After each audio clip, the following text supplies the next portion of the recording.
Now, Friday the 13th is a 1980 camp slasher that tells the story of how a group of teens attempting to reopen a popular summer camp with a violent history are killed off one by unknown killer.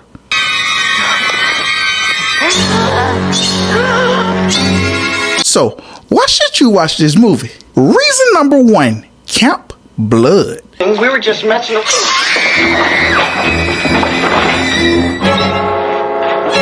Now, in this movie, Camp Crystal Lake is infamously known as Camp Blood.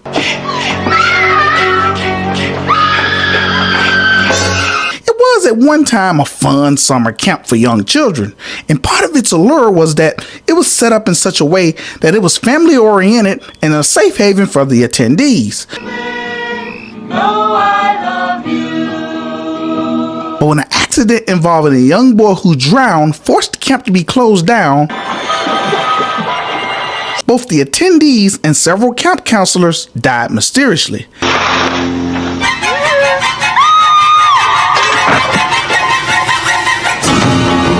Now, this made the locals believe that the place was cursed and would thus be referred to as Camp Blood. Quit? Why would I want to quit?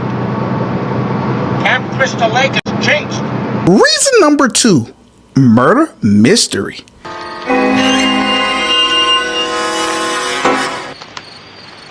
Now, this movie is essentially a murder mystery. It's created in the form of a giallo film, but it takes place at a campsite. Now, if you were a flavor of ice cream, what would it be? By using a campsite, it sort of gives this movie a sort of free-flowing feel to it, and it creates an atmosphere that anything can happen at any time. But as the new group of teens who has now reopened the place starts to die off one by one, the most interesting aspect of this movie is trying to guess who's the killer.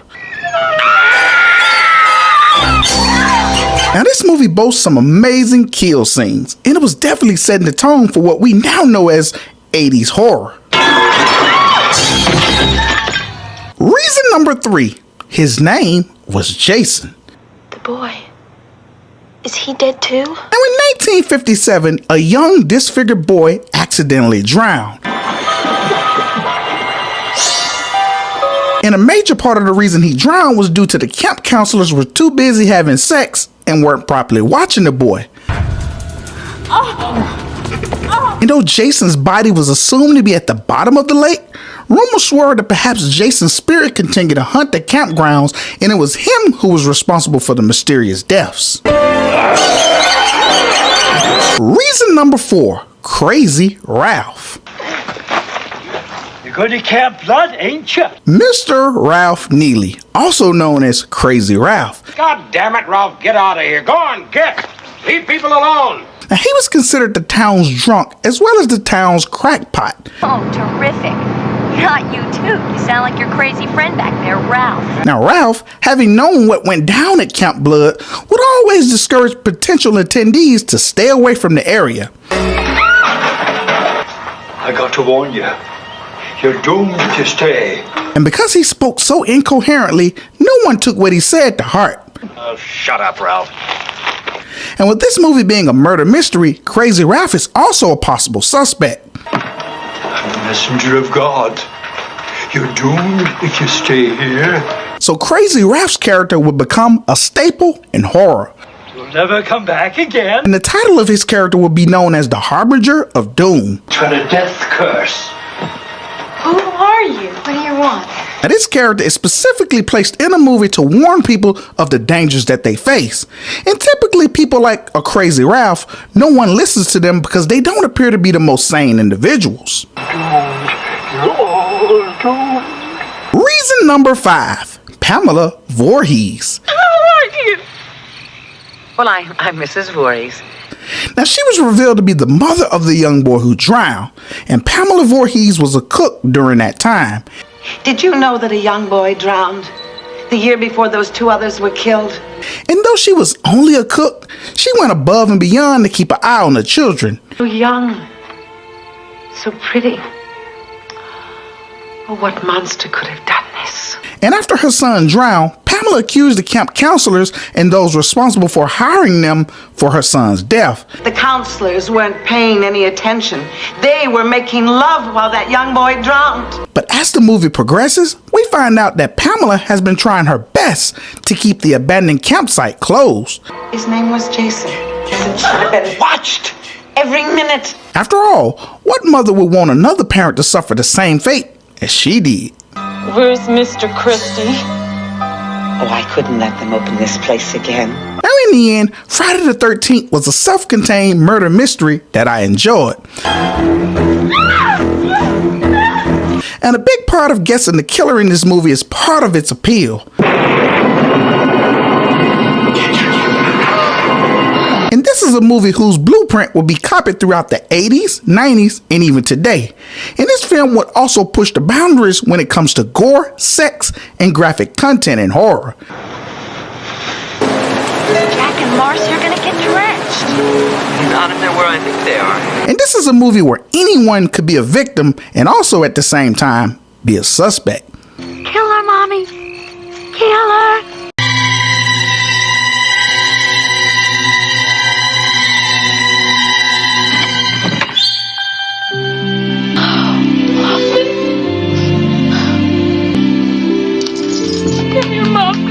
Now, Friday the 13th Part 2 is a 1981 horror movie that tells the story of Jason.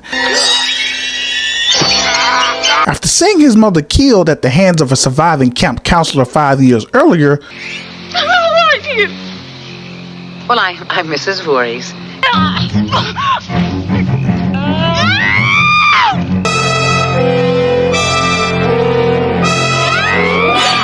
the presumed dead Jason is out for vengeance against all attendees at the reopened Camp Crystal Lake.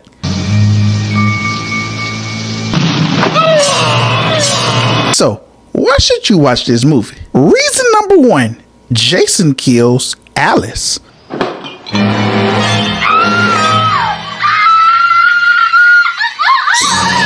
Yes, Alice, the lone survivor of the Camp Blood murders.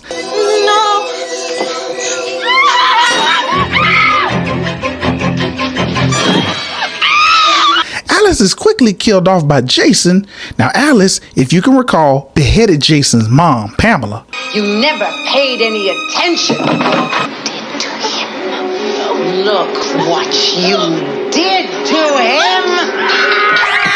Now, Pamela had killed off all of the attendees and camp counselors. Get her. Kill her. Now, with Alice's death being so early, this movie was rewriting the concept of a franchise. I mean, if our final girl is killed off, that means that everyone is fair game and no one is safe. Reason number 2, Jason kills Crazy Ralph.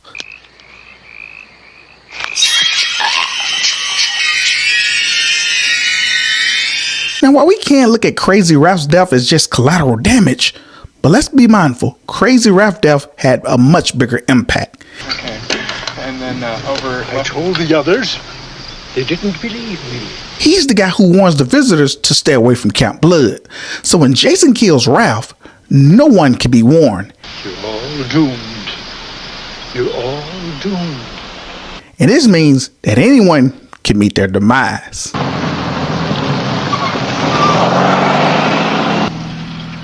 Reason number 3, more violence.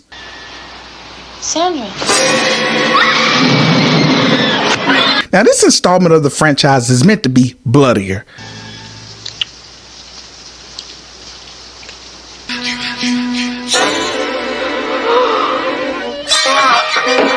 Jason is meant to be an insatiable killing machine.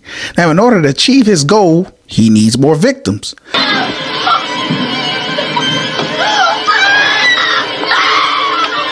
While Jason has his mother's talent for killing, it's ramped up a bit more in this film. Reason number 4, more sex appeal. Now, the one thing these Friday the 13th movies are known for, it's the sex appeal. These movies aren't afraid or shy about putting the sexiest women front and center. Only to be disposed of by the killer. While part 1 only gave us a taste of this sequel goes out of its way to give us all the goods. Reason number 5, Mrs. Voorhees' baby boy. Jason, Mother is talking to you! Now Jason picks up where his mom left off.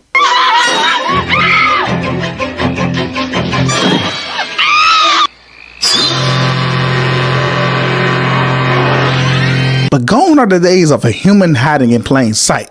We get our first look at Jason by seeing him in a mask.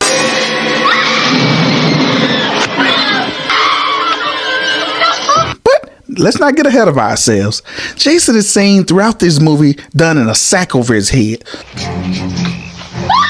Similar to something like you see the old KKK wear or the Texarkana killer in the movie The Town That Dreaded Sundown. Now, before we get the Jason look we become to know and love, let's remember, he started from humble beginnings. Now, here's an interesting fact. In this movie, he's not as prolific as a killer as he is in later movies.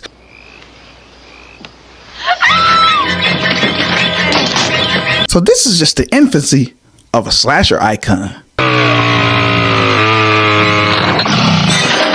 Now, in the end, Friday the 13th Part 2 is a step up from Part 1. Our killer is more unhinged and more durable.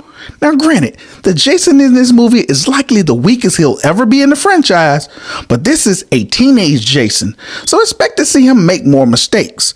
Mistakes he's not going to make in future installments. Now, I enjoyed this installment. It's not as slow paced as the first one, but it's pretty much a sign of things to come.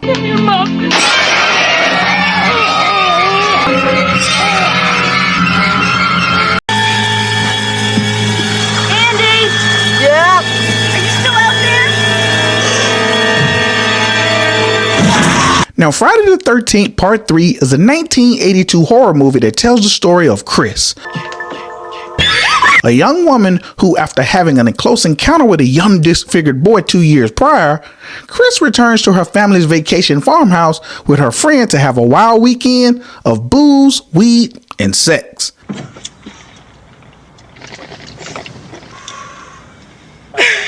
Now, while there, the young boy returns, this time as a grown man with a propensity for murder. So, why should you watch this movie?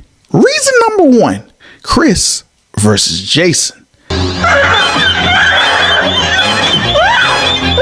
Now, 2 years prior to the start of this movie, Christine Higgins was dating an older guy named Rick Bombay.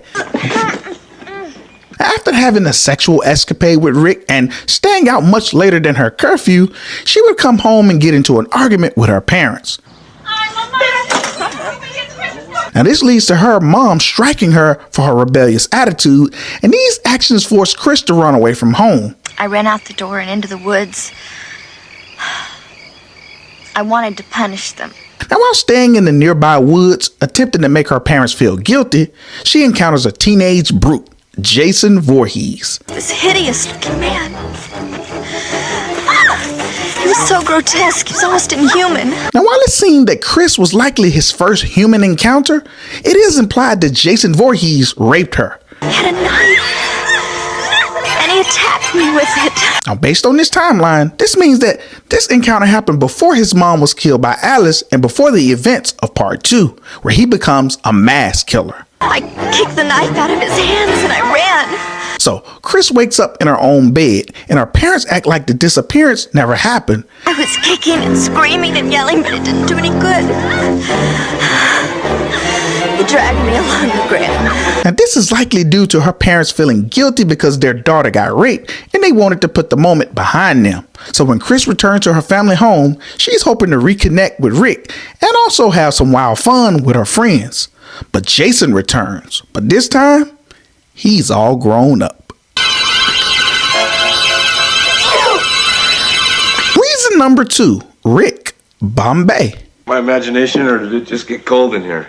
Now, Rick is the on-again and off-again boyfriend of Chris. Now, aside from being very supportive of Chris and wanting to wait until she's comfortable with intimacy, Rick is such a gentleman that he reminds Chris that he has options. Realize, of course, that I gave up an opportunity to spend the weekend with Mary Jo Conrad for this. He openly tells her that he blew off rolling in the hay, pun intended, with the Mary Jo Conrad just to be with her. You mean you actually gave up the chance to be with the Mary Jo Conrad for little old me? That's right. Now, we have no idea who Mary Jo Conrad is, but the way Rick speaks so highly of her, she's a much better time and better looking than Chris. Hey, Chris. I realize I'm just a dumb country boy and my feelings really don't matter. So this was like the 80s, and Rick was written to be a lovable and sympathetic character. Now, I understand the context and the time frame of the character, but looking back on it, he comes across as sort of a jerk. Boy, are you dumb. And when he's not being the fodder for Jason's body count, Is everything all right? he's the only support system Chris has.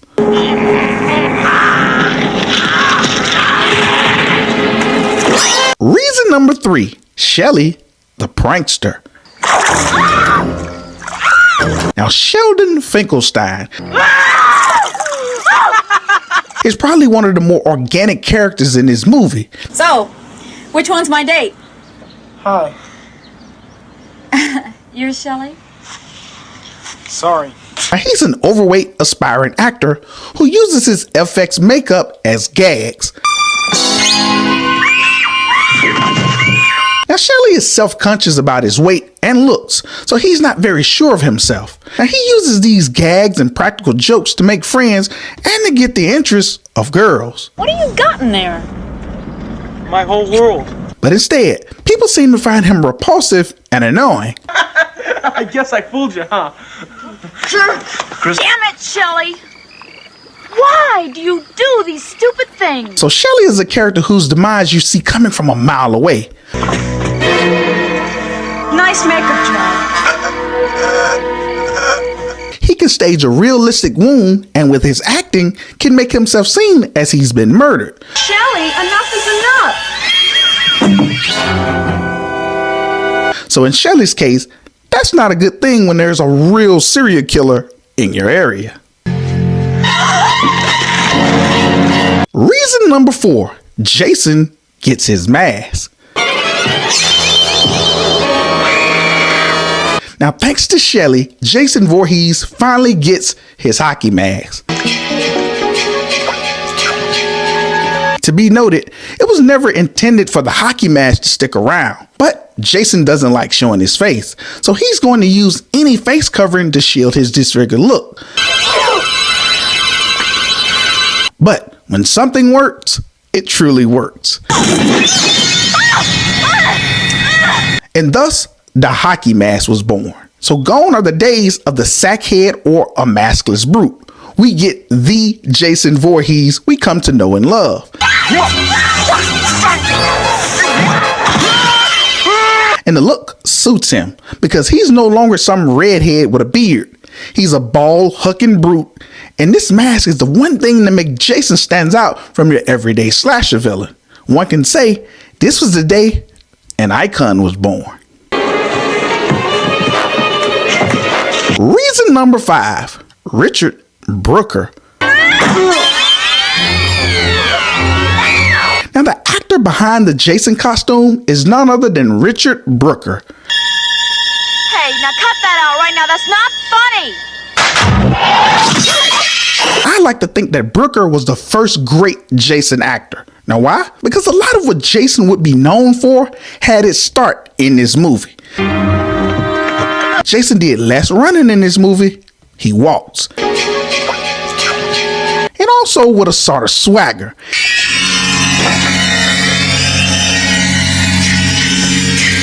And in this movie, Jason matures into an iconic killer.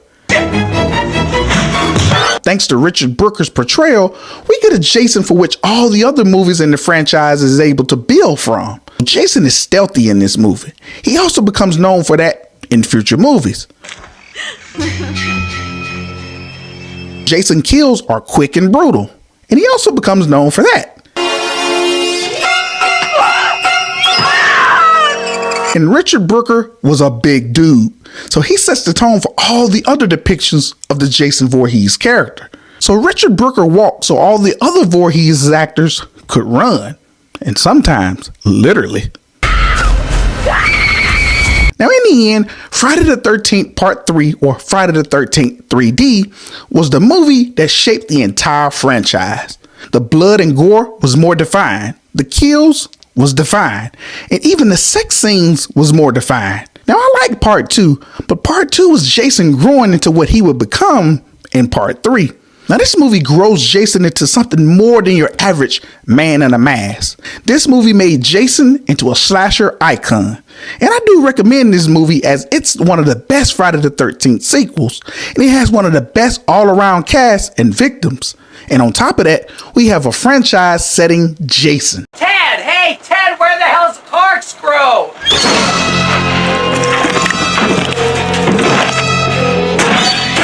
Now, Friday the 13th Part 4, the final chapter, is a 1984 movie that tells the story of Jason.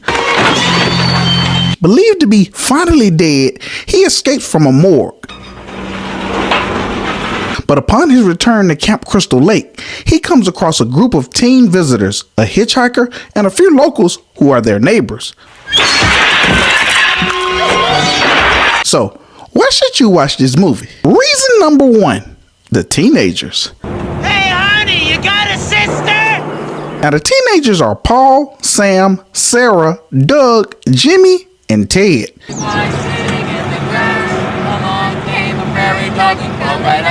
Now they are there to have fun, get high, get laid, and do other debaucherous activities. Now this is the first Friday the 13th movie that doesn't use the teens as a catalyst for Jason.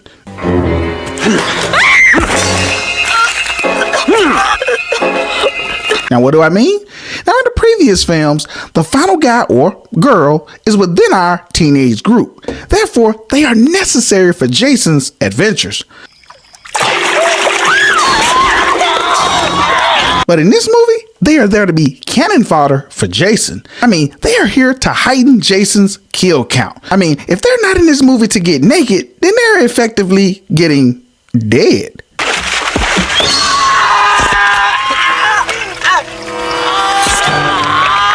Reason number 2, the hitchhiker. Hi, Rob Dyer. Now, Rob Deere, a guy whose sister was killed by Jason sometime earlier, is looking to find Jason and kill him.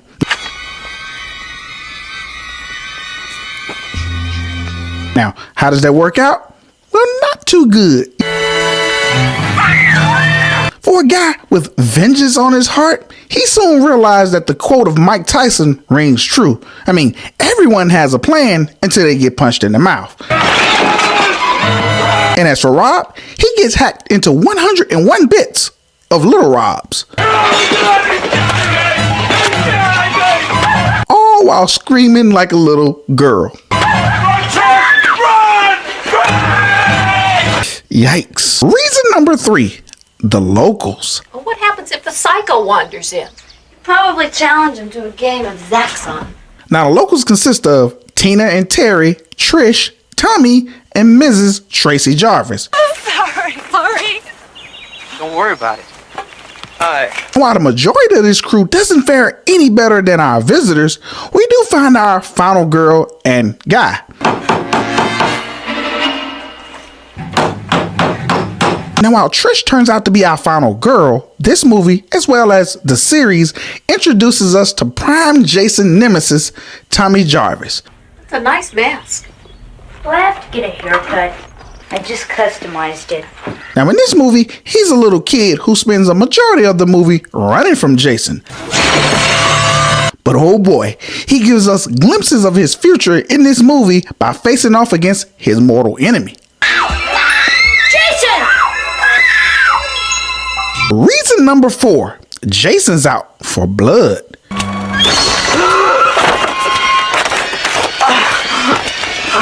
Now, Jason Voorhees is back, and he's out for blood. Now, from the start of this movie, he cuts his way out of the morgue. He kills both the coroner and his girlfriend in very brutal ways. But he doesn't stop there, because they decided to turn the violence up in this movie.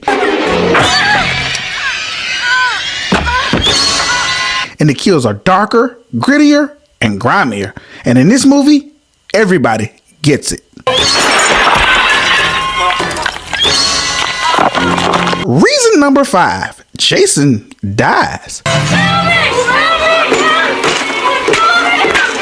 Yes, in this movie, Jason Voorhees dies. But how does he die? Well, you're gonna have to watch the movie. And this movie was meant to finish off the series, but all it ended up doing was giving the franchise new life. Yes, Jason vs. Tommy was the breadcrumbs that this franchise needed to take this thing into another level. Now, for the first time, we get to see someone worthy of being the ultimate protagonist, and it delivered. Now, in the end, Friday the 13th Part 4, or the final chapter, was a different direction for the franchise.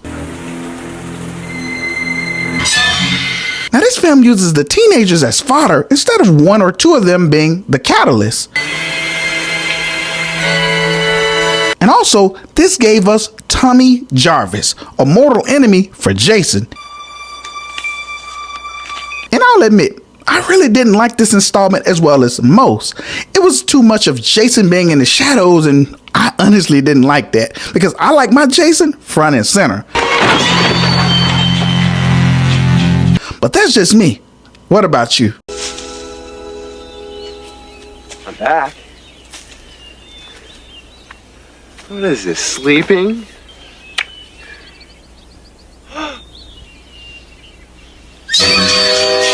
Now, Friday the 13th Part 5, A New Beginning, is a 1985 horror movie that tells the story of an older Tommy Jarvis.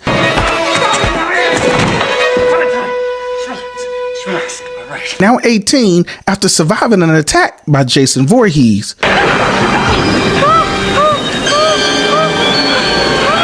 Now, while living in a halfway house, one of the patients is murdered, and with everyone now on edge, more bodies begin to pile up. Has Jason returned? If so, what would Tommy do this time around?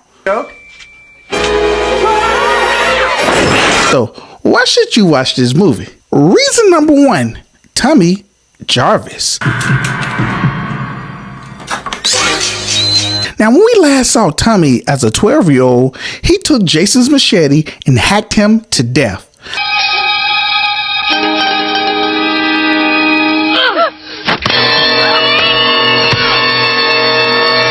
Now, as an 18-year-old dealing with the trauma of that ordeal, Tommy goes to live in a halfway house.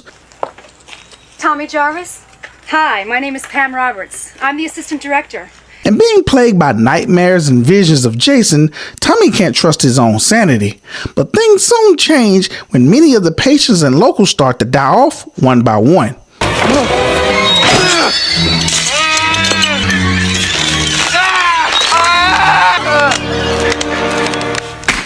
Is it Jason or is it someone else?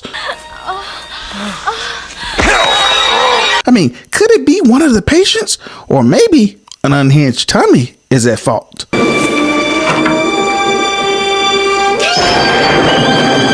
Reason number 2, Joey. Can I help? I'm really very good at doing laundry. Matt never assigns it to me. I don't know why. Now, Tommy's story picks up at Pinehurst Youth Development Center, where troubled teens and at-risk youth are housed. You don't set a place for a dead person. I said I was sorry. This place is not wanted by the locals, as many of the residents are mentally disturbed and prone to violence. Hey, don't you look lovely today? Poor shit. Now, Sheriff, you better hear me and hear me good. I want this loony bin closed down. But when a young boy is murdered by one of the attendants in a brutal way, everyone there is on edge. I think you're really out of line.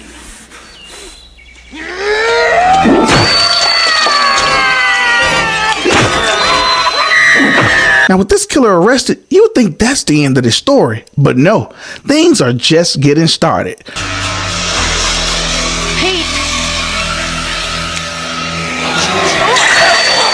because more and more bodies start to turn up, and both residents and locals are killed off in a manner similar to the old Voorhees' murders. Let's go! Now, could it be that Jason Voorhees is back? Reason number 3, Tommy's friends. Tommy? Pam's taking Reggie to see his brother tonight. Why don't you ride along with him? Yeah, great idea. Now let's go. Now, during Tommy's stay, we meet a host of colorful characters, many he never develops a friendship with. However, 2 people he finds himself around are Pam and Reggie Winters. Hey, Pam. Yo, Pam, come here, baby. Come here. This is my friend Pam. Hi. She's my girlfriend. Pam is an assistant at the halfway house that Tommy is staying at, and Reggie is a fellow attendant and one of the youngest members of the group. Where I come from, you learn to be scared of nothing. They call me Reggie the Reckless. No spider would scare me. Jump, man! Now, Pam is able to comfort Tommy during his violent outbreaks, and Reggie is that one kid who thinks and acts much older than he really is. So Tommy feels the need to protect both Reggie and Pam.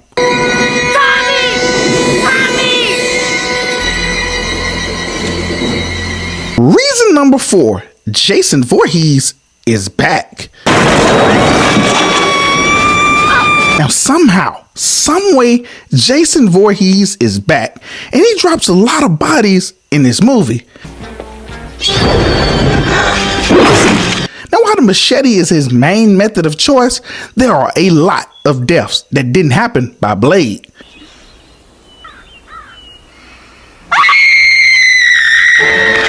Now, this version of Jason was much different than the ones previously, because typically, Jason would kill people with normal IQs and are healthy by traditional standards. Well, in this movie, Jason Voorhees killed mostly mentally retarded teens.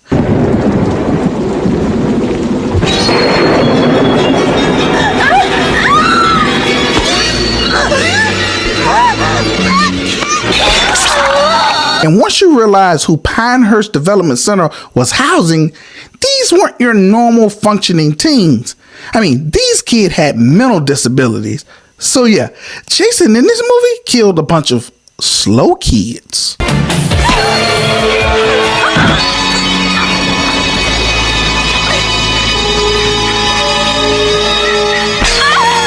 Reason number 5, Jason versus Tommy.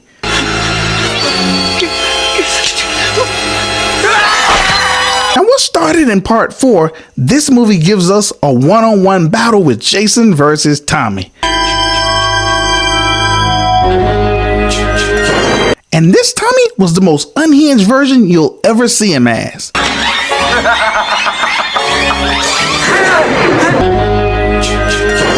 So basically, we have a guy running around on a hockey mask killing slow kids, and a dude with massive PTSD ready to kill the same guy who he thought he killed 6 years ago.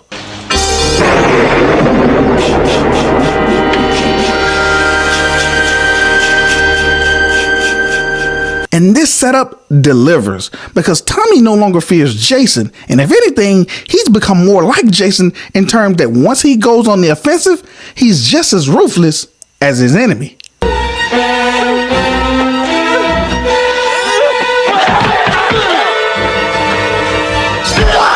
So in the end, Friday the 13th Part 5, A New Beginning, delivered, and it delivered in spades. Now this movie, in my opinion, was the first great Friday the 13th movie. Hey! Hey! I mean, Jason is at his best when he has competition. And whenever you can boil down a movie as Jason versus whomever, you have a winning formula. So trust me, I'm leaving a little bit out here because this movie has some twists that completely changes how you're able to view this movie. But yes, this was one of my favorites that I highly recommend.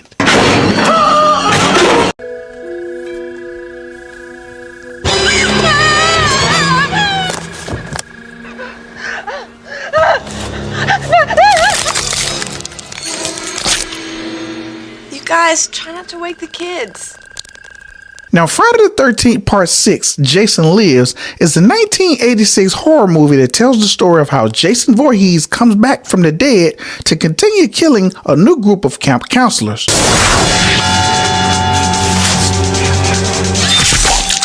Now it's up to escaped mental patient Tommy Jarvis to put an end to him once and for all. So, why should you watch this movie? Reason number 1, Jason is risen.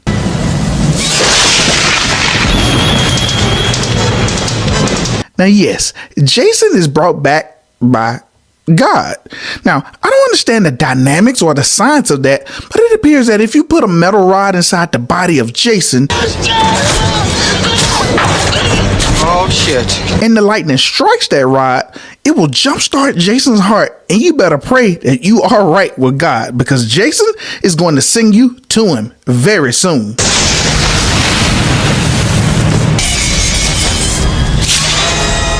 And indeed, that's what happens in this movie. And all of the people he kills, his first victim is Arnold Horshack. I mean, he kills a sweat hog.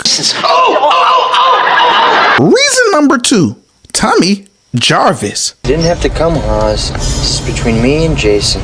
Now, if there's one man to blame for the most deaths in this movie, it's Tommy. All you need to know is Jason's dead, right? Seeing his corpse ain't gonna stop your hallucinations. Now, prior to this movie, I was always Team Tommy, and I felt that he had what it takes to take Jason down. But Tommy has now become paranoid, and after escaping from a mental institution, his primary goal is to prevent what he actually causes. Seeing it won't, but destroying it will. Jason belongs in hell, and I'm gonna see he gets there. Yes, it's Tommy who digs Jason's corpse up and sticks a metal rod in his chest, repeatedly stabbing him. And you know, he wants to make sure Jason is dead, but the psychotic Tommy leaves the metal pole buried in Jason's corpse, and God does what God does.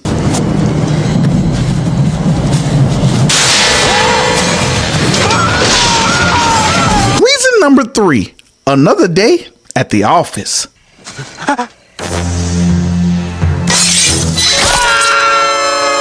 Now there's an old adage that goes, let sleeping dogs lie. And in this case, Tommy should have taken that advice. By unwittingly resurrecting Jason, as you can expect, Jason goes on a bloody rampage. And it's more the same with Mrs. Voorhees' baby boy. Hey! He's stabbing people, ripping their limbs off, cutting them into pieces, and in typical Jason fashion, he's making people get dead.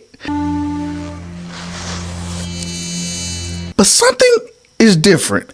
This isn't the same Jason that Tommy killed twice. You see, the first time Tommy killed Jason, Jason was mostly human. I mean, he was still a hulking beast, but he could die by conventional means. And the second time Tommy killed Jason, it was a crazy Roy Burns dressed up as Jason. But now that Jason is a reanimated corpse, anyone who crosses his path is dead meat. But not only that, but real dead meat. Reason number 4, Sheriff Garris. Don't shoot, please. You in show business, kid? You sure know how to make an entrance. Now, Sheriff Michael Garris, who in this movie acts more like Deputy Barney Fife, is the local law officer who is bombarded with crazy claims that Jason Voorhees is alive. Jason is alive. We dug up his body. I was gonna cremate it. And he's going to kill people. Now, at first, you can understand him not wanting to believe Tommy, who is an escaped mental patient. If the institution ever found out about this, they would haul our butts back in and straitjacket them. I mean, you can understand him not wanting his daughter to hang with a potentially dangerous mental patient. But where I draw the line is when people start dying, just as Tommy said they would, you think he'd be quicker to listen to Tommy that someone is out there killing, even if you believe that it isn't Jason. Listen to me. I'm sorry about what happened to you and your folks years ago, but no one in Forest Green wants to be reminded of what that maniac did here. But Sheriff Garrett suspects that Tommy is the one behind all the killings of the locals. And I know you might say, but it's logical to think that an escaped mental patient would be doing this. But no. Once it becomes obvious that Tommy was with his daughter and he couldn't have been the one committing the murders, Garrett refused to listen to Tommy and still points the finger at Tommy. Now, I understand that cops aren't the smartest in horror, but this is going way too far. You better get the hell down here. I found what's left of those counselors, and it looks like someone did them in using Jason's old M.O. Reason number 5. Jason versus Tommy, Part 3. Hey! Asshole! It's me, you won't remember? Come on! Now, to be fair, this movie is essentially a Jason versus Tommy rematch. And in this case, you'd think that this was probably getting boring, but no, this is the rematch we've all been waiting for. You see, you have the real Jason versus an adult Tommy Jarvis, and it lives up to the hype. I mean, this movie sort of does a WWE thing. You know, they give Jason a lot of jobbers to sort of beat up on and give him a new power of invisibility. Just so they can raise the stakes for he and Tommy's final showdown. And this matchup doesn't disappoint. Because Tommy, up until this point, tried to tell everyone about Jason and no one would listen to him. So when they finally fight, Tommy's ready to do whatever it takes to stop him. Now in the end, Friday the 13th Part 6, Jason Lives, is a lot of fun. And as I said previously, whenever the premise of the film is Jason versus someone else, the movies are much better. And in this movie, they build Jason up as to be unstoppable. And this is actually the first movie in which Jason is now a zombie. So, the undead zombie Jason is born. And I have to give props to the writers and also to CJ Graham, who plays one intimidating looking Jason. I mean, he's built like a pro wrestler in this movie. And plus, the premise is a lot of fun. I mean, just imagine a Jason movie where people are being killed, but the cops don't think that it's Jason. They're pointing the finger at someone else. And this movie allowed Jason to sort of run roughshod over the entire area of Camp Forest Green. And I must say, this is one of the best entries in the franchise, and one that I highly recommend. This is great! Fuck you. No, fuck you both!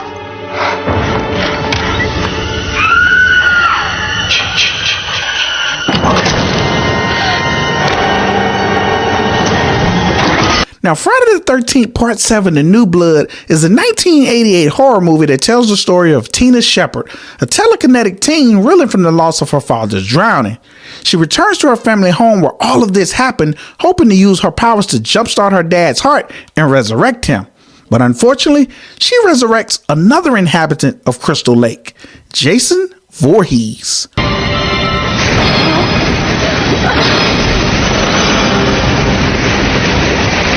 So, why should you watch this movie? Reason number 1, domestic violence. Come on, join the party. Please don't drink anymore. Don't tell me what to do. So, this movie starts off with some 80s domestic violence. So yes, while we don't see anything in particular, the sound makes up for what we don't see. Don't tell me what to do. And based on the context clues, we can be 100% certain that a young girl walked in on her dad beating her mom. But the movie portrays this as if it wasn't a one-off thing. Mr. Shepard, who may or may not be called John, routinely beats his wife, Amanda. And when their daughter Tina walks in on him doing so, she runs out of the house, and now wanting to explain himself, Mr. Shepard runs after young Tina.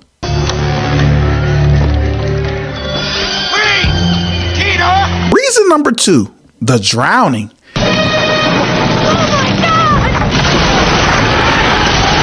So we see a young Tina who's likely 12 years old at this time. She runs out to the docks and into the family's boat trying to escape her father's abuse. But when he goes out to the docks, he explains to Tina that what she saw wasn't true. Tina is having none of this. Please, honey, come back. You hit Mom again! Tina! She scolds him and gets angry at him for hitting her mother. But this bit of emotion and outrage telepathically causes the docks to fall through and debris to trap Mr. Shepherd into the lake, thus drowning him. Go away! I hate you! I wish you were dead! So we then see a young Tina crying with much regret.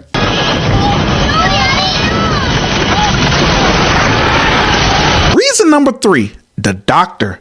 And you're lying to me!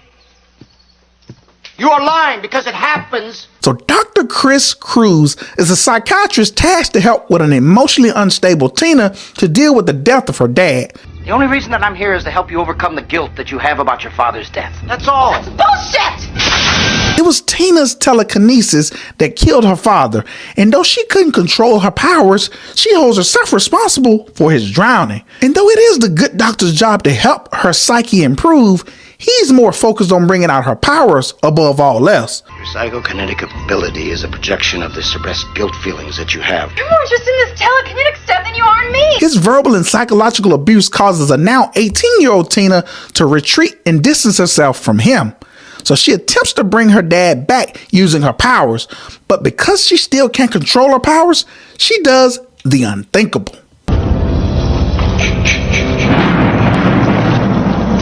Reason number 4, Jason Voorhees.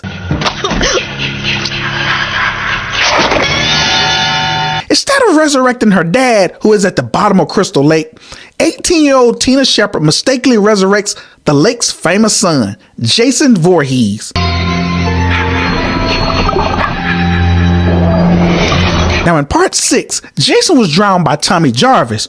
To ensure Jason never comes back, Tommy used a chain and a boulder to tie around Jason's neck to keep him at the bottom of the lake. But when Tina uses her telekinetic powers to attempt to bring back her dad, she breaks Jason's chains and resurrects him, and thus a killing spree ensues.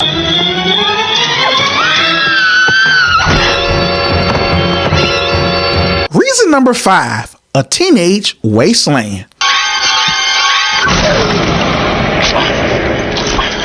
Now, let's not forget that this is still a Friday the 13th film, so the franchise's staple is to fill the cast with a bunch of sexy, drunk, and horny teens, just so Jason can have a high body count. And this one doesn't change that formula, because in the midst of Tina's story, there's a rental property inhabited by teens who are looking to have a wild birthday party for a guy named Michael. This is supposed to be a surprise party for your birthday. Everybody's waiting for us to show up. I got this great cabin and everything. Well, Jason kills Michael, kills Michael's girlfriend, he even kills all of the friends, thus leading to a showdown between Jason versus Tina.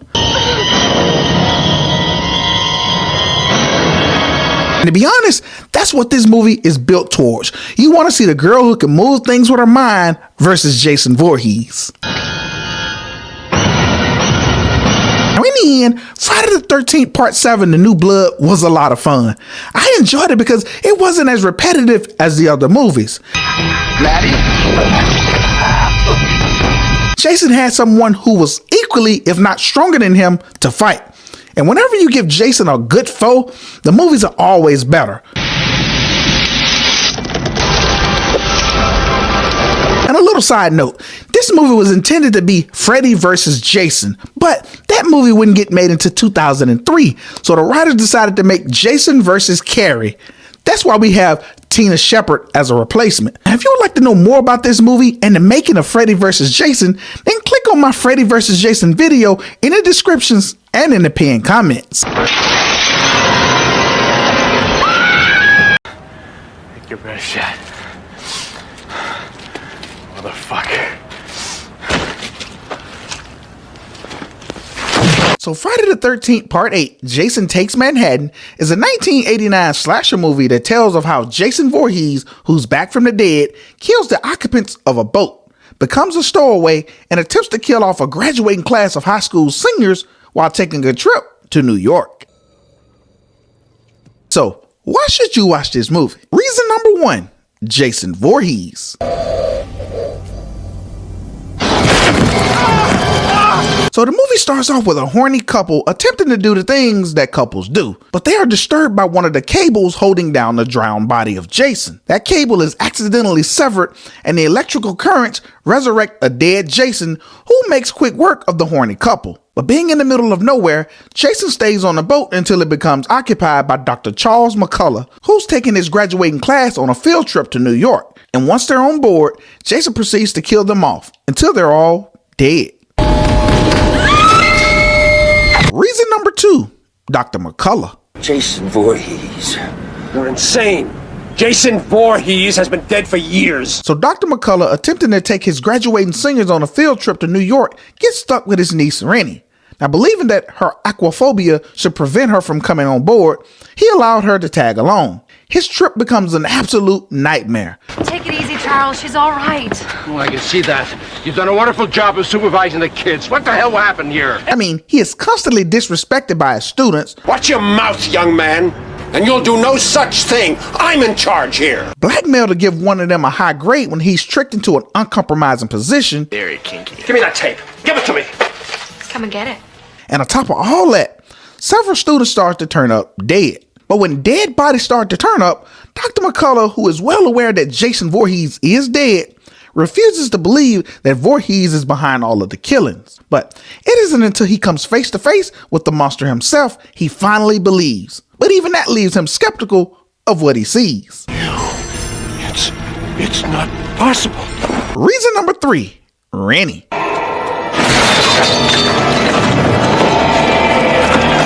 So Renee Michelle Wickman, also known as Rennie, lost both of her parents at an early age and is on the legal guardianship of her uncle, Dr. Charles McCullough. She is believed to be aquaphobic when she nearly drowned at age 12 trying to learn to swim. Yes, you can, and you will.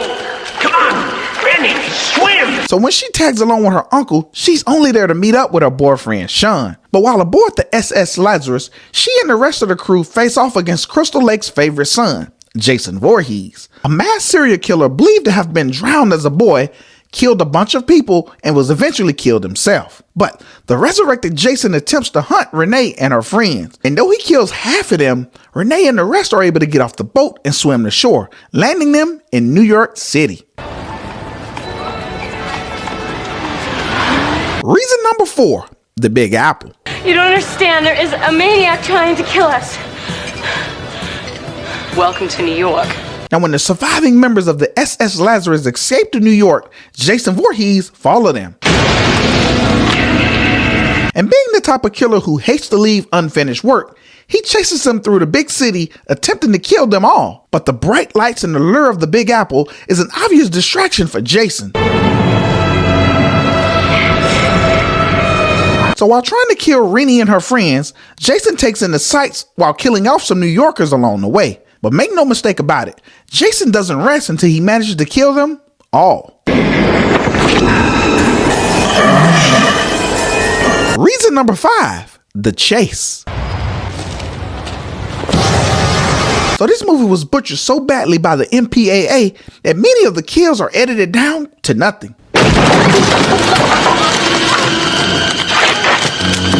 But the heart of this movie really picks up once they get to New York, and that's pretty much what you came to see. So Jason is chasing them through back alleys, killing crackheads,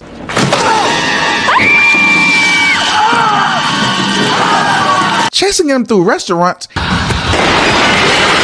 and even chasing them through a subway.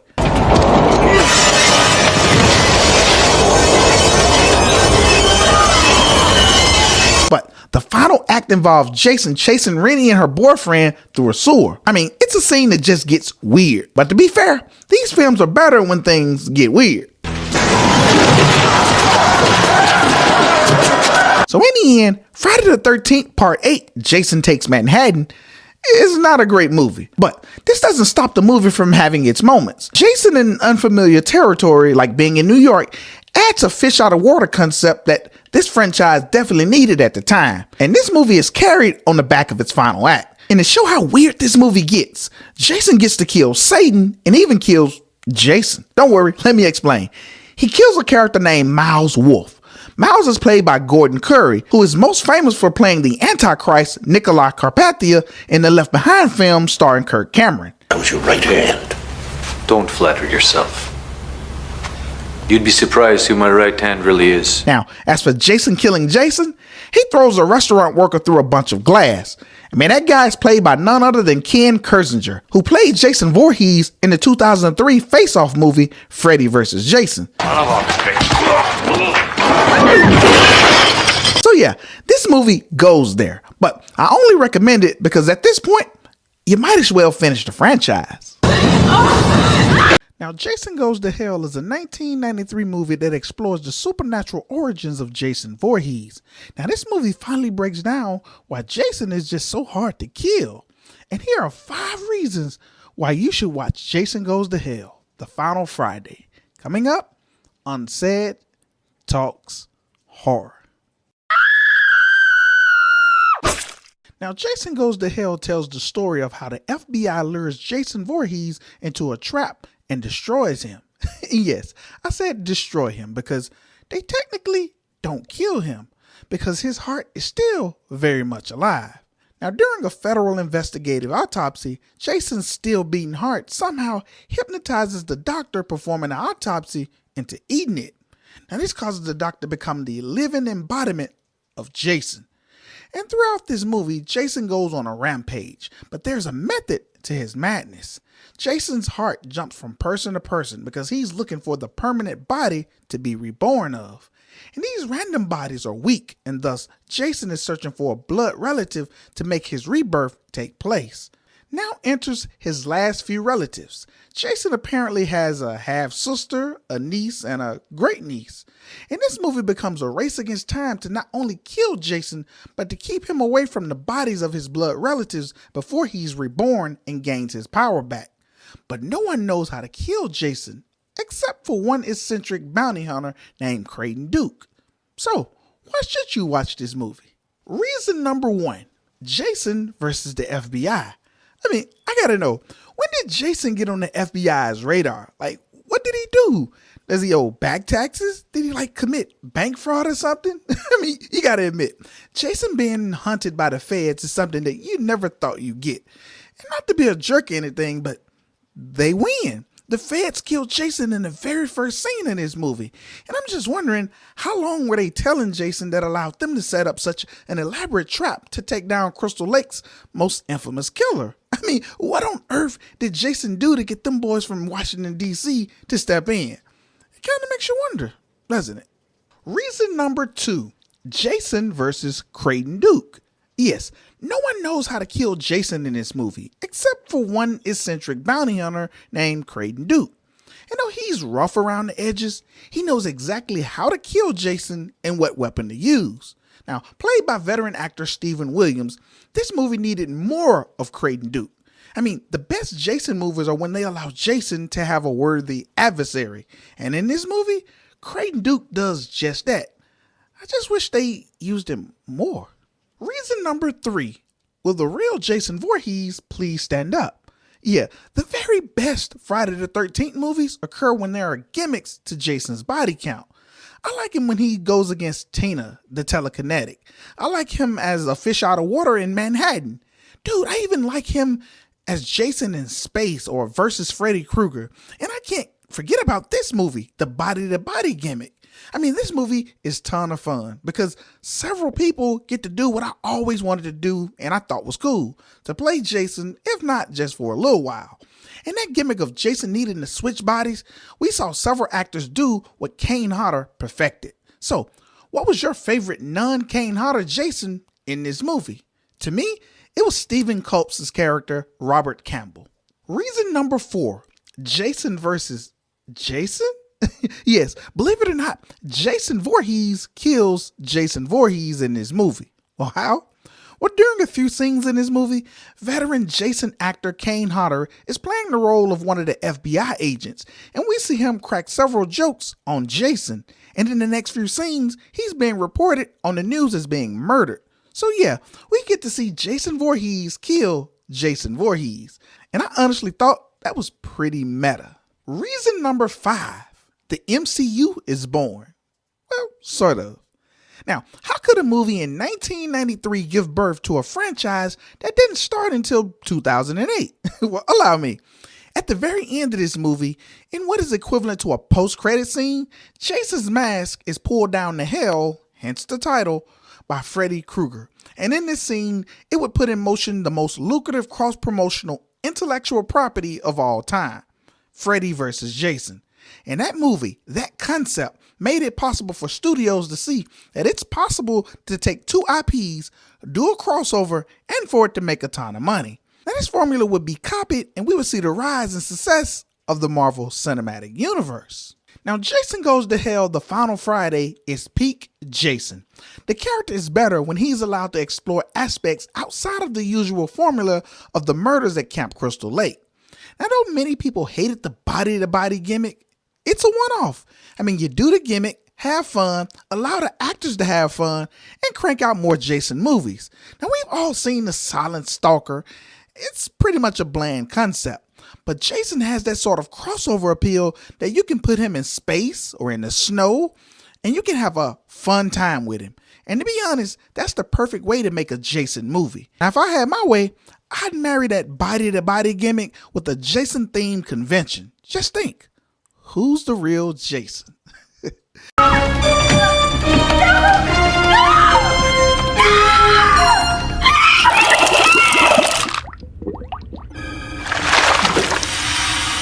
Jason Next is a 2001 sci-fi horror that tells the story of how humans, 400 years into the future, have inhabited Earth 2, goes back onto our Earth 1 to collect ancient artifacts, but they run into our resident serial killer, Jason Voorhees.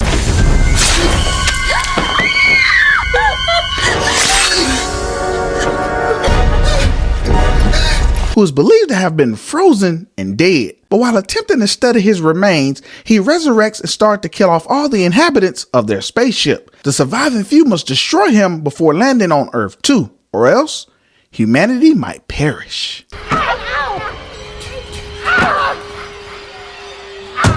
Reason number 1, science. Why don't you stare at this for a little while, you ugly bastard? Now in this movie, it's been decided that Jason was hunted down by the government, prosecuted, and given multiple death sentences, and each execution has failed to kill him. Now, with oligarchs now more interested in how he's able to sustain life, they've turned him into a science experiment. His unique ability to regenerate lost and damaged tissue, I mean, it cries out for more research. And as a result of not containing someone so dangerous, he escapes and kills a bunch of people. What the hell? But he is, however, stopped by a soldier named Rowan when she cryogenically freezes him.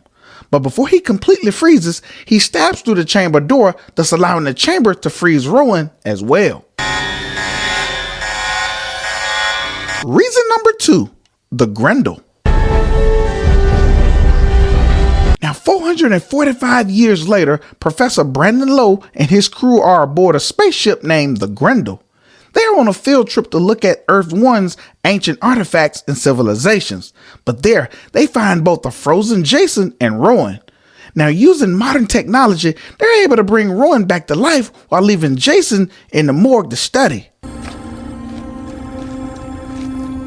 While studying his corpse, Jason comes back to life and wreaks havoc, killing most of his soldiers and some of his students.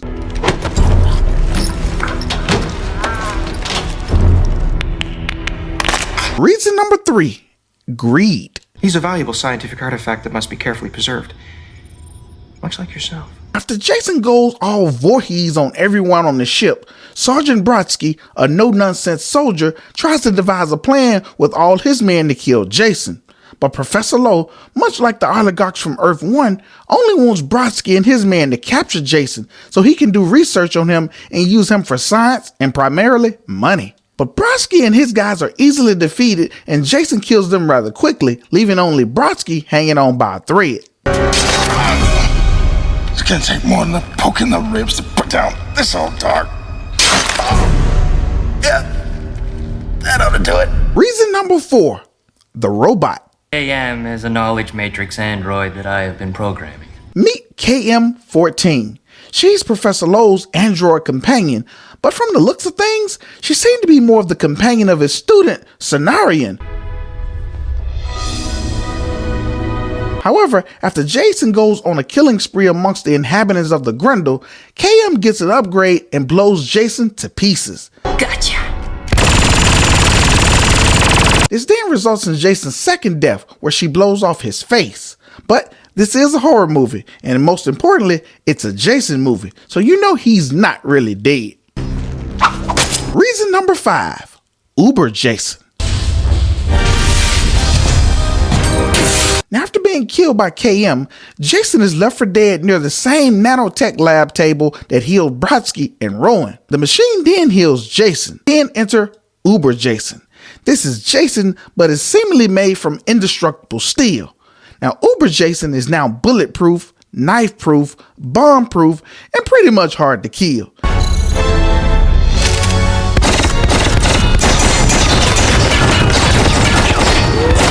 His first act of aggression is by punching the head off KM right off her shoulders, thus rendering her useless. You guys might want to run.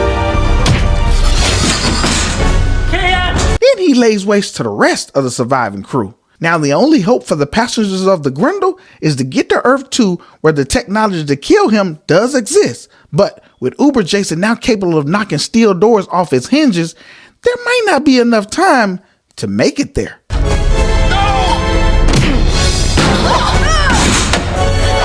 Now, in the end, Jason X is one of the best sequels in the Friday the 13th franchise.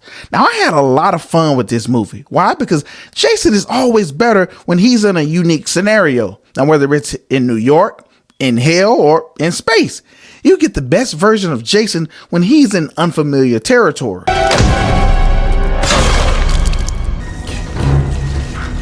And then Kane Hodder was masterful in what appears to have been his final appearance as the character. And it's really a shame that he was never really brought back. Now, unlike most people who see this as a bad movie, I think it's a good movie, and I champion it as much as I get the opportunity. And yes, I do recommend this movie. Now, Freddy vs. Jason is a 2003 horror movie collaboration that pits two of the most infamous horror movie boogeymen of the 80s and 90s in a battle for supremacy. We have the demon from Elm Street, Freddy Krueger, squaring off against Mrs. Voorhees' baby boy, Jason Voorhees. Who wins? Everyone, place your bets. And here are 5 reasons why you should watch Freddy vs. Jason. Coming up on CEDtalks Horror.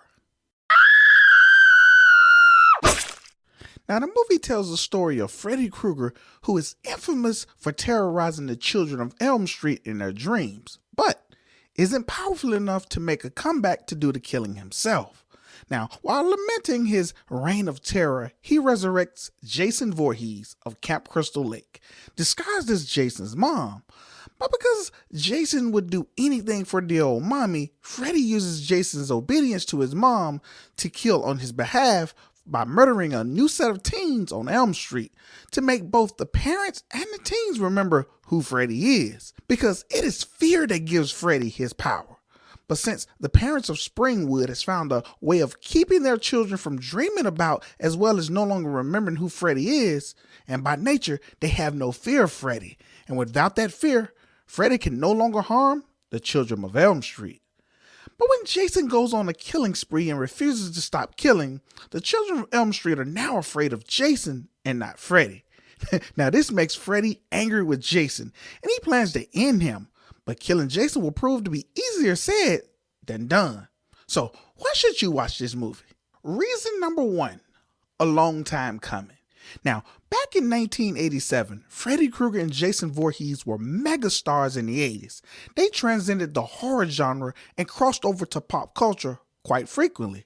But it was during this time that rumblings had begun to pit Jason, who was a Paramount property, against Freddy, who was a New Line Cinema property. Now, with all the red tape that was possible, it was pretty certain that this was just a fan's pipe dream and nothing more. But there were other ideas to drum up interest, and we get Jason versus Carrie from the Stephen King mythos. But not exactly. Instead of bringing in Carrie White, the franchise would introduce Tina Shepard, Now, like Carrie, Tina was a telekinetic, and their arc would be featured in Friday the 13th Part 7, The New Blood. And it was well received, and it served as a holdover to possibly getting a Jason and Freddy movie going, but failed scripts and copyrights would be the death of this movie. But the fans would be shocked when in 1993, in the movie Jason Goes to Hell the Final Friday, the movie ended with Freddy grabbing Jason's mask and bringing it down to hell with him. Now this would resurrect interest, but this time the fans themselves felt that this movie was close. But nothing would be heard of this movie for the next 10 years. But in 2003, the pipe dream would become a reality. And reason number 2, the best of both worlds. Freddy vs. Jason is a movie that, despite the negative responses it got, it gave us children who were now grown, and I think I was nearly a senior in high school, but it gave us the best of Jason and the best of Freddy. Now, I have to give props to filmmaker Ronnie Yu, who took all of the coolness of the Friday the 13th and merged it perfectly with all of the coolness of A Nightmare on Elm Street. That meant you had the hot women, the sex scenes, the nudity, and the insane brutality of a Jason movie. And then you had the surrealness, the crude jokes, the set pieces, and unpredictability of a Freddy movie. And nothing else really mattered. And reason number 3, it opened doors for all team-up movies. Yes, now Freddy vs. Jason made it possible for many movies in the future, including Alien vs. Predator, The Avengers, The Justice League, and the myriad of sci-fi originals that featured all of their Beast vs. Beast movies. Now sure, Freddy vs. Jason wasn't the first team-up movie, but in the modern era, they made it possible for companies to see that these movies could be profitable. It wasn't just two popular characters that happened to meet. It was two fan bases, two franchises, two separate IPs, and most importantly, it was two of the very best iconic figures of their day to come together under one roof. And this was by far the highest rated passion project ever seen. And reason number 4, the last of a dying breed. The slasher brand will always be synonymous with two names, Jason Voorhees and Freddy Krueger. I mean, you can't tell the history of slasher movies without these characters. And I know people who hate horror movies. I know people who don't watch much television at all and know explicitly who Jason Voorhees and Freddy Krueger are. Now, these characters transcend the movie world, and since the 1980s, these franchises own the theaters, and in 2003's Freddy vs. Jason, we will see the last of the original run of these characters, and this would also be the very last time Robert Englund suit up as Freddy Krueger. Now, like it or not, we're not getting these times back. Those movies are gone. And the world has changed so much, and these characters epitomize the time when the slasher genre was king. And reason number 5, this answered the mythical question without bias. Now, Freddy vs. Jason answered the age-old question. Who would win in a fight between Jason versus Freddy? I mean, you have to understand that this movie was not supposed to happen. It couldn't happen. The question was held in such high regard because of the mythical novelty. I mean, 9 times out of 10, this movie shouldn't exist. These questions weren't meant to be answered. They were hypothetical. They were meant to spark debate. And in a movie that was both a labor of love as well as a love letter to the fans, Ronnie Yu walked a tightrope, and he did it gracefully. I mean, some people say that he cowered out, but I don't think so. I mean, if you watch that movie, you see Ronnie Yu answer that question masterfully.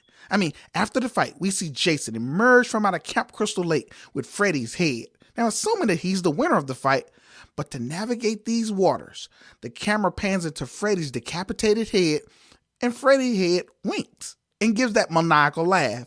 And to me, that was a chef kiss, because that was the right move. And I give Ronnie Yu all sorts of grief for not including Kane Hodder in this movie, but this decision was literal perfection. Freddy vs. Jason meant a lot to people in my era. I mean, this movie shouldn't have been done. It wasn't meant to happen. You have to understand how unapproachable this concept was. It was like watching the Justice League movie, and after killing Darkseid, you see in the midst of rubble, Goku holding a dead Master Roshi's body in his arms. I mean, understand the impact of something like that happening today. I mean, it's almost like watching a Mortal Kombat sequel, and Shao Kahn has run out of options and is talking to a mysterious figure, and that mysterious figure turns out to be M. Bison. I mean, there would be a ripple effect because this is what Freddy vs. Jason meant to the horror world. I mean, you have the upper echelon of slashers converging into one singularity. You have to understand that this movie didn't need to give us a tight script. You have to understand that this movie didn't need to give us the best and most likable characters. All we asked for was to give us a little bit of both worlds and bring us one final bloody fight. And this movie delivered in spades. Freddy vs. Jason is a masterpiece, and I reject any negativity, any negative nitpicking this movie has ever gotten. So go ahead and prove me wrong, because I got time today. Now, Friday the 13th is a 2009 retelling from Platinum Dunes that merges the first 3 original movies for a modern audience. It's fun, it's bloody, it's sexy, with a unique twist. Ain't fucking right, dude. What the fuck? So, why should you watch this movie? Reason number 1, the pre-credit scene. So there's like an 18-minute pre-credit scene that when it's over will determine if you love this movie. I mean, this scene is awesome. The fuck? What's this? No! You quickly get a rundown of what happened to a young Jason.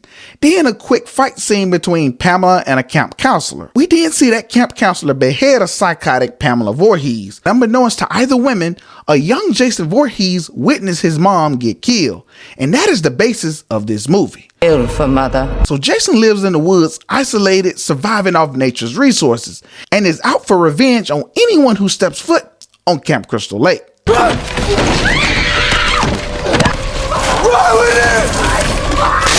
And we then see Jason lay waste to a ton of teens in various ways. And the way they are killed, you can clearly feel his emotion with every single death.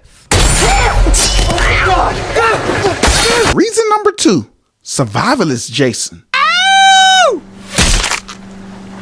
Now, in this version of the film, Jason is a hunter and a survivalist. So his look is much different than the past iterations. My guy looks like he's been doomsday prepping and is ready for war.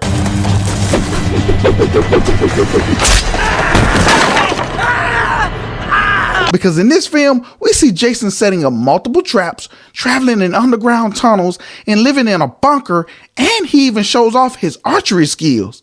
And just when you think that's enough, we see Jason hiding in the shadows like Batman. I mean, he's catching people from behind and dropping down from ceilings like the Dark Knight himself. So he's no longer running around like a zombie. Everything he does is intentional and well thought out.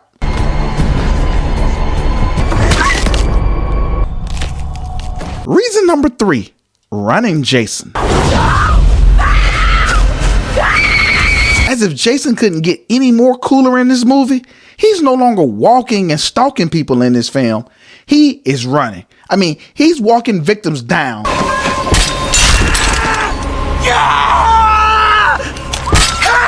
And while being played by the 6'5" actor Derek Mears, Jason is a mountain of a man. Outrunning him is not an option. And if somehow you do get a chance to get a step on him or two, the man knows how to throw an axe. And trust me, he never misses.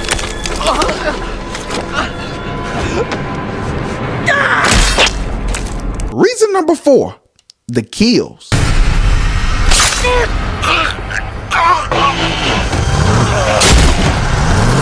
Jason kills. I mean, in this movie, he kills hard.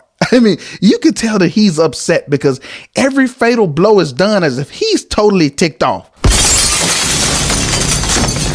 I mean, this Jason kills with a purpose, and his purpose is to avenge his mother's death. And even when people try to hide from him, he's able to sniff them out and drop them right where they stand. I mean, you truly get the idea that he's a proficient hunter because many of his kills are set up to do another kill. And trust me, he's no longer that little retarded kid you were accustomed to seeing in past movies. He's now a man beast with a blood vendetta. Reason number 5. The women. Ready? Let's do it! This movie follows the tradition of all the other Friday the 13th films. The women are really gorgeous, and they are not afraid to bear it all. Oh, wow. Your tits are stupendous. Wow, you really know how to make a girl feel special. And with such a wide host of female teens, good luck trying to find The Final Girl. And in the end, Friday the 13th, 2009 was a fantastic movie. This was a fresh, modern take that delivered all the goods. I mean, this new presentation of Jason is the type of Jason you could build upon and really do some great things with. And it was a shame that this movie didn't get a proper sequel, because Derek Mears, aside from Kane Hodder, is my favorite Jason. And man, I love to see this guy get another crack at it. And until next time, when CEDtalks horror.